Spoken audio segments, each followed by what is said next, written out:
What if I told you that hitting $50,000 in savings doesn't just change your bank account balance, but actually rewires your entire brain? What if I told you that this seemingly arbitrary number creates a psychological shift so profound that it literally transforms how you think, act, and make decisions about money for the rest of your life?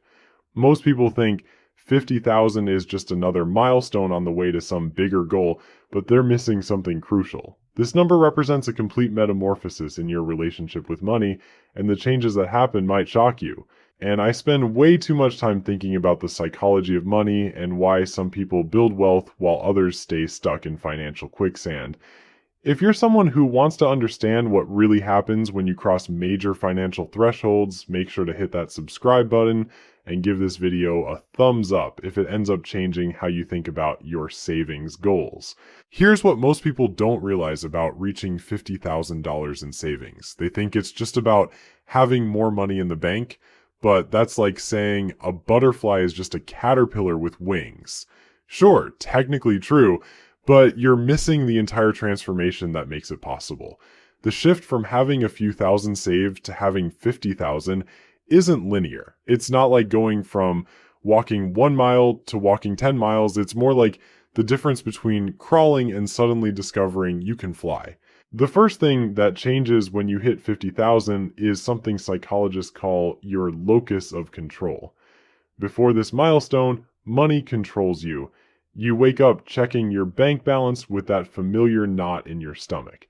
You calculate whether you can afford groceries before you go shopping. You avoid opening bills because you're not sure what's inside. But something magical happens at $50,000. You stop being controlled by money and start controlling it instead. This isn't just feel-good motivation speak. There's actual research behind this. Studies show that people with substantial savings report dramatically lower levels of financial stress and anxiety. We're talking about measurable differences in cortisol levels, sleep quality, and overall life satisfaction. It's like your nervous system finally exhales after holding its breath for years. The constant background hum of financial worry that you didn't even realize was there suddenly goes quiet. But here's where it gets really interesting, and this is something that caught me completely off guard when I first learned about it. The psychological impact of $50,000 has almost nothing to do with the actual amount. It's about crossing what researchers call the security threshold. This is the point where your brain stops perceiving money as a survival resource and starts seeing it as a tool for opportunity. Think about it this way. When you have $500 in savings, losing your job is an immediate catastrophe. You've got maybe 2 weeks before you're in serious trouble. When you have 5,000, you can breathe for a month or two. But when you have 50,000, suddenly losing your job becomes an inconvenience rather than an emergency. Your brain recognizes this shift and rewires accordingly. You start making decisions from a place of abundance rather than scarcity, even if 50,000 doesn't feel like abundance compared to what millionaires have. This psychological shift creates what I call the confidence cascade. When you're not constantly worried about money, you make better decisions in every area of your life. You negotiate harder for raises because you're not desperate. You take calculated risks because you have a safety net. You sleep better, which means you think more clearly, which means you make smarter financial choices, which builds more wealth. It's a positive feedback loop that starts accelerating once you cross that 50,000 threshold.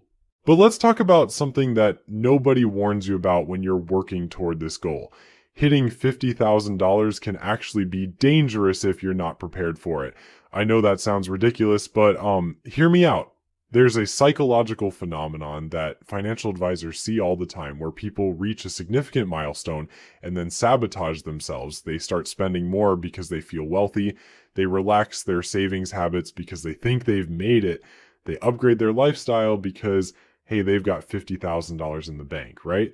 This is what I call the 50,000 trap, and it destroys more financial progress than market crashes or unexpected expenses. Your brain, which has been operating in scarcity mode for years, suddenly sees all this money and thinks it's party time. The same psychological shift that can accelerate your wealth building can also derail it completely if you're not aware of what's happening. Here's what's really wild though. The people who successfully navigate past 50,000 and continue building wealth share one common trait. They understand that 50,000 isn't the destination. It's the moment when the real game begins. Up until this point, you've been playing defense, just trying to survive financially, but once you cross this threshold, you can finally start playing offense. This is where investment psychology completely changes. Before 50,000, investing feels risky and scary because every dollar matters for your immediate survival. But with a solid emergency fund established, you can actually afford to take the calculated risks that build real wealth. Your relationship with market volatility transforms. Instead of panicking when investments go down, you see opportunities to buy more at lower prices. The math starts working differently too. When you had $5,000 earning 5% annually, that's $250 a year in returns. Nice, but not life-changing. When you have 50,000 earning that same 5%, you're looking at $2,500 annually in passive income. Suddenly, compound interest stops being this theoretical concept you read about and becomes a real force you can feel working in your favor. But here's something that might surprise you about the 50,000 milestone. It's not actually about the money at all. It's about who you become in the process of saving it. Think about what it takes to accumulate $50,000. For most people earning average incomes, this represents years of consistent discipline. You had to say no to countless purchases, you had to automate your savings and stick with it through market downturns, job changes, and life emergencies. You had to develop what psychologists call delayed gratification on steroids. The person who successfully saves $50,000 isn't the same person who started the journey with zero. They've developed financial muscles that most people never build. They understand the difference between wants and needs on a visceral level. They've learned to find satisfaction in watching numbers grow rather than in accumulating stuff. They've basically rewired their dopamine system to get excited about building wealth instead of spending money. This transformation in your identity creates ripple effects that extend far beyond your bank account. People with substantial savings make different decisions about their careers. They're more likely to negotiate aggressively, change jobs for better opportunities, or even start their own businesses. Why? Because they have what psychologists call agency. They're not trapped by their circumstances because they have options. The career confidence that comes with 50,000 in the bank is something you can't fake or manufacture. It's a quiet assurance that comes from knowing you could walk away from a bad situation if you needed to. This isn't about being reckless or burning bridges. It's about having the psychological freedom to advocate for yourself because you're not operating from a place of desperation. And here's where things get really interesting from a behavioral economics perspective. People with 50,000 in savings start thinking about money completely differently. Instead of focusing on cutting expenses, which is how most people try to improve their finances, they start focusing on increasing their income. This shift in focus is huge because there's a limit to how much you can save by cutting costs, but there's virtually no limit to how much you can earn. This psychological shift from expense cutting to income maximization is like switching from trying to lose weight by eating less to building muscle instead. Both approaches can work, but one makes you smaller while the other makes you stronger. When you're operating from a place of financial security, you start seeing opportunities everywhere. That side hustle you were too scared to try suddenly seems manageable because you're not risking your grocery money. That professional certification that costs $3,000 becomes an investment rather than an impossible expense. The 50,000 milestone also unlocks what I call strategic patience. Before you reach this level, every financial decision feels urgent. You need results now because you don't have time to wait, but with a solid foundation, you can afford to make moves that take months or years to pay off. You can invest in yourself, your education, your skills, your network. You can play the long game because you're not constantly putting out financial fires. Here's something fascinating that researchers have discovered about people who cross major savings milestones. They start exhibiting what's called financial contagion, but in the best possible way. Their improved financial behavior starts influencing everyone around them. They become the friend who suggests cooking dinner instead of going out to eat. They're the ones organizing group vacations that are actually affordable. They start having conversations about money that inspire others to get their finances together. This happens because financial confidence is visible even when you're not talking about money. People can sense when someone has their act together. It shows up in how you carry yourself, how you make decisions, how you respond to stress. You become living proof that building wealth is possible, which gives others permission to believe they can do it too. But let's talk about something that nobody prepared me for when I first started studying wealth psychology: the relationship dynamics that change when you hit substantial savings milestones. This can be incredibly awkward and sometimes painful. Some friends might start treating you differently, assuming you should always pick up the check or that you've somehow become less relatable.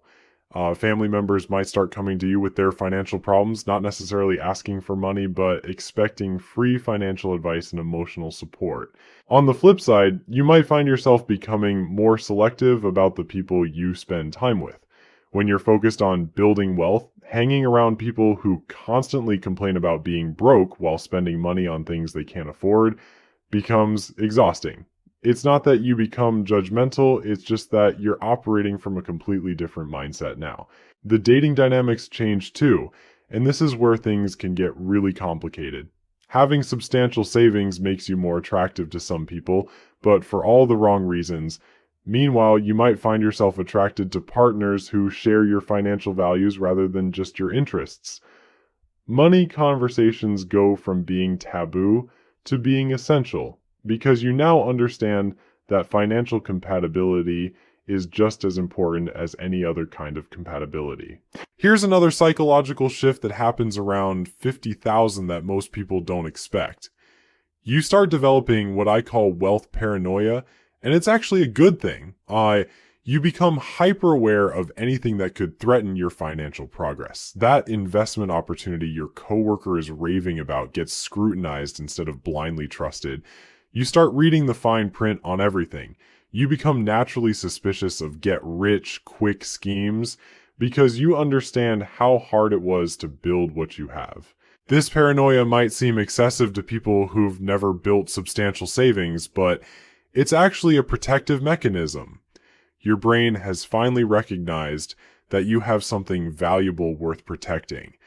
The same way you'd be more careful with a luxury car than with a beat-up truck, you start being more careful with your money once you have a meaningful amount of it. The investment psychology at this level becomes really interesting too. Before 50,000, investing feels like gambling because you can't afford to lose, but with a solid emergency fund established, you can actually embrace the volatility that creates wealth. Market crashes stop being disasters and start being opportunities. Like, you develop what Warren Buffett calls the stomach for investing, which is the ability to buy when everyone else is selling and hold when everyone else is panicking. This is where the magic of compound interest really starts to feel real instead of theoretical. When you're earning $2,000 or $3,000 a year just from investment returns, you start to understand viscerally how rich people get richer. It's not magic, it's just math combined with time and discipline. But seeing it happen in your own account creates a psychological shift that's hard to describe unless you've experienced it. The career conversations you have with yourself also completely transform at this milestone.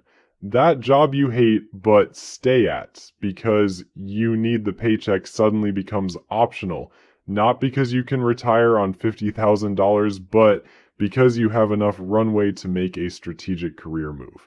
You can take a temporary pay cut to get into a better company. You can go back to school. You can start that business you've been dreaming about. This freedom creates what psychologists call approach motivation instead of avoidance motivation.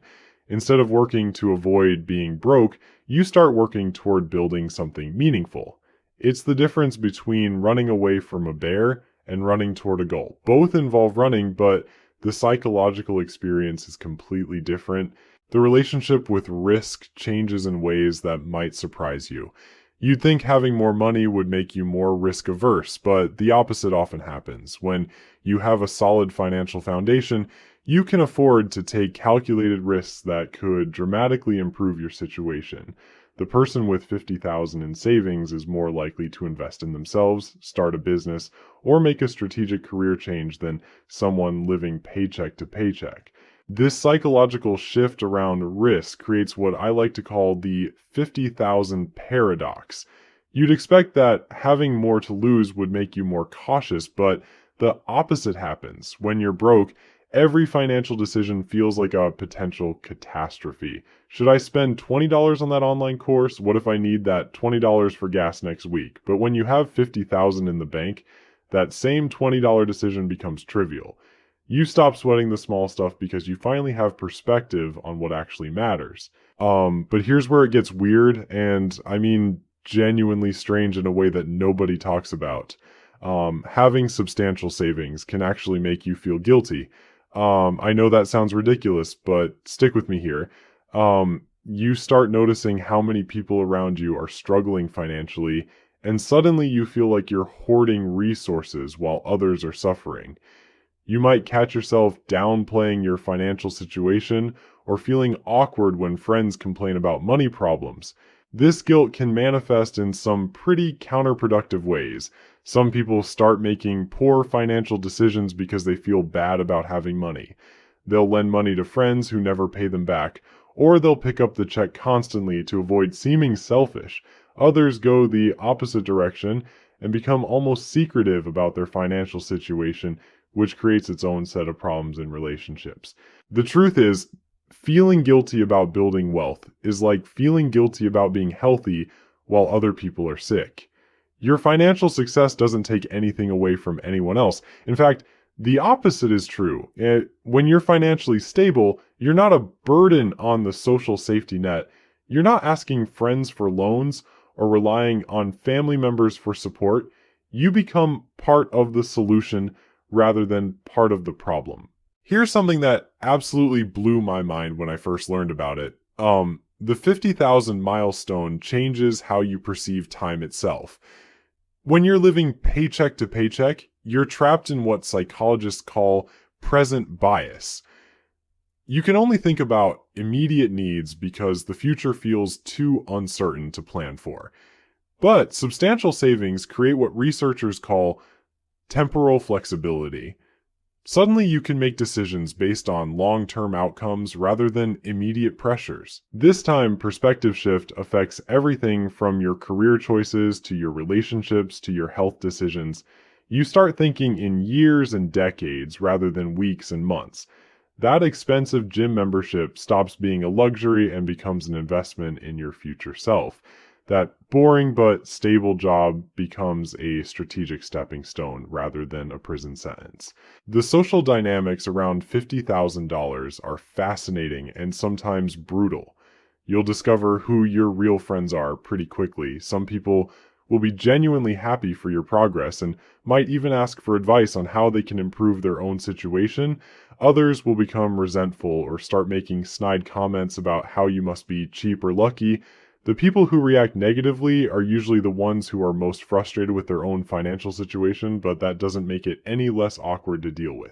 You might find yourself becoming more private about your financial life, not because you're ashamed of your progress, but because money conversations become complicated once you cross certain thresholds. That innocent question about where you went on vacation suddenly feels loaded when you realize the person asking spent their last vacation fund on credit cards and is still paying it off. The spending psychology at this level becomes really interesting too. You'd think having more money would make you spend more freely, but often the opposite happens. When you understand what it took to save $50,000, you become incredibly selective about what's worth spending money on. That $100 dinner needs to provide $100 worth of value, not just food. You start evaluating purchases based on opportunity cost rather than just affordability. This doesn't mean you become cheap or miserly, it means you become intentional. You might spend more money on experiences that align with your values while cutting back ruthlessly on things that don't matter to you. You develop what I call expensive taste in what matters and cheap taste in everything else. The investment conversations you have with yourself become much more sophisticated at this level. Before 50,000, investing felt like putting money into a black box and hoping for the best. But with substantial savings, you start understanding the mechanics of wealth building. You learn about asset allocation, tax optimization, and compound growth rates, not because you're trying to become a financial expert, but because you finally have enough money for these concepts to matter in practical terms. So there you have it. $50,000 isn't just a number, it's a psychological passport to a completely different relationship with money. The changes that happen go way beyond your bank account balance. They rewire your brain, transform your decision making, and fundamentally alter how you move through the world. If you're working toward this milestone, remember that the real magic isn't in reaching the destination, it's in who you become along the way.